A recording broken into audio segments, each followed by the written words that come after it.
Hi, I'm Ricky from Rev Consultants. I help subcontractors win more tenders at their target profit in 12 weeks or less, even if they're time poor, overwhelmed, and don't know where to start. I'll be here every week, so jump on and ask a question, or DM me if you feel like there's something you'd like me to cover, anything regarding tendering. So this week's topic for discussion is comprehensive pricing. So what do I mean by comprehensive pricing? So what I'm talking about is considering and including everything that is a potential scope element that you need to complete your work. And this is inclusive of going to site and making sure that the equipment that you want to use, you can use, the access and deliveries, you understand how that's going to happen on site.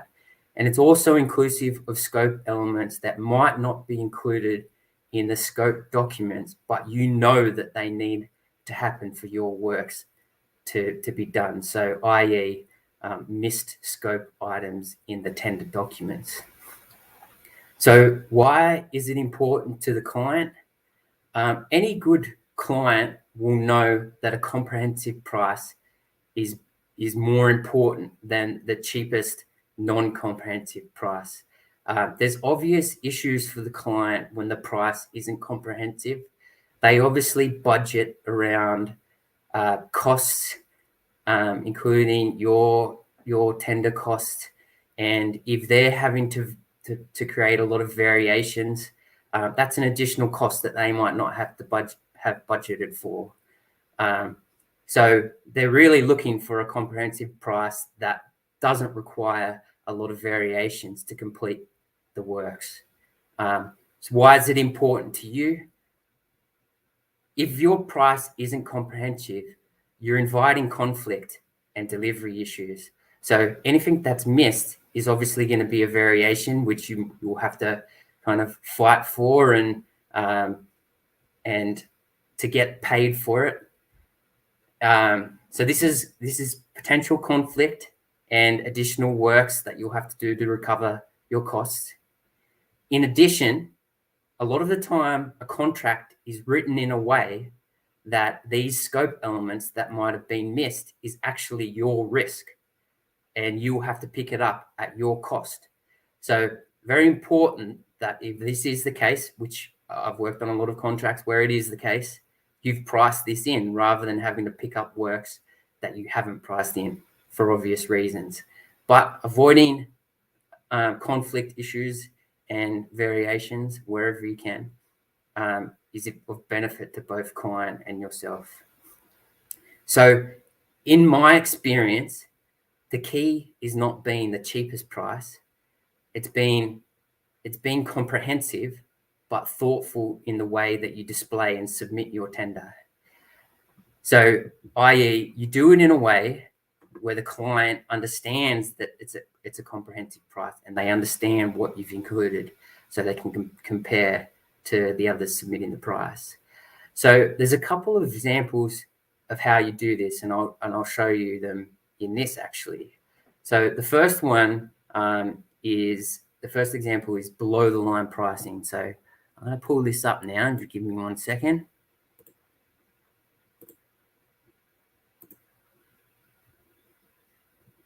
Okay, I'll get there eventually. There we go. Okay, so below the line pricing, this is an example of just a simple pricing schedule that you might submit with your tender. In this top section here, we've got all the scope elements that have been identified through the documentation, and they've been priced. And in the end, you come to a price for all the scope elements that have been identified within the documentation and the drawings and the like.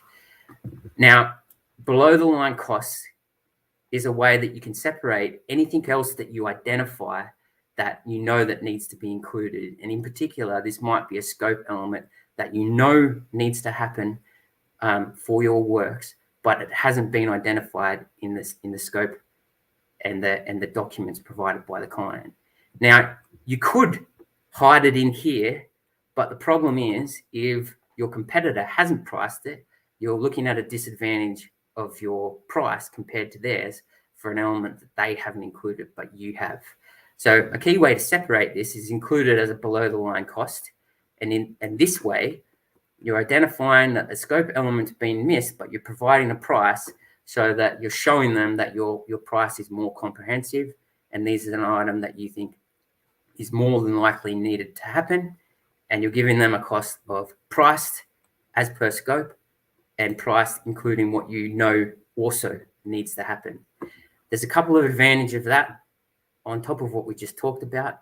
The other one is, if your competitor hasn't included this, the client is asking the question of why they haven't included that. So you're providing confidence to the client that you understand the job and what's required to happen, and almost unconfidence if your competitor has missed that and not priced it, why haven't they done it so? So that's below the line costs. You can also include in here any value engineering or extras, which again is showing the client that you're considering the job fully and what needs to happen to make the job happen, and ways that will help the client, for example, cheaper or program alternatives through value engineering. Okay, so that is below the line costing. Another example of how you're showing you've got a comprehensive price thoughtfully is clearly listing your inclusions and your exclusions, i.e. your AQ and E's. So again, I'm going to show you another little example here.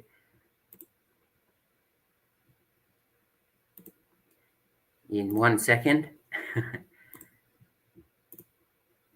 So this is an example of a cover letter that we usually submit with our client, just a simple templated Word document.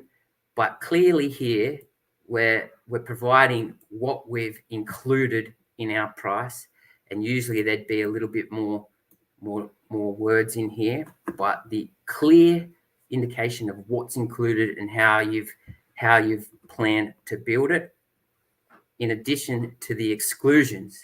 So what you have excluded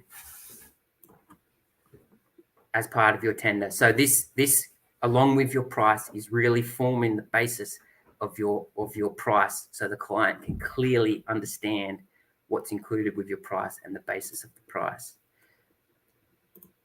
Okay, so they're just a couple of examples of how you're showing that you have a comprehensive price thoughtfully in the ways that you display your tender.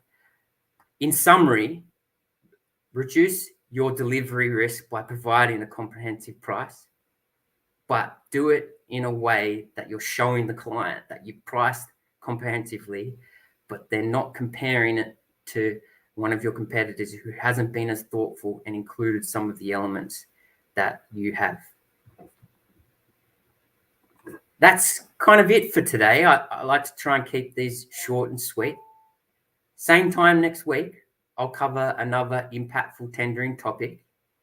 If you'd like to speak to me about your tendering, I have a number of free diagnosis calls each month to talk specifically to you about how you can improve your tendering. If you jump onto my LinkedIn bio, there's a link to book there.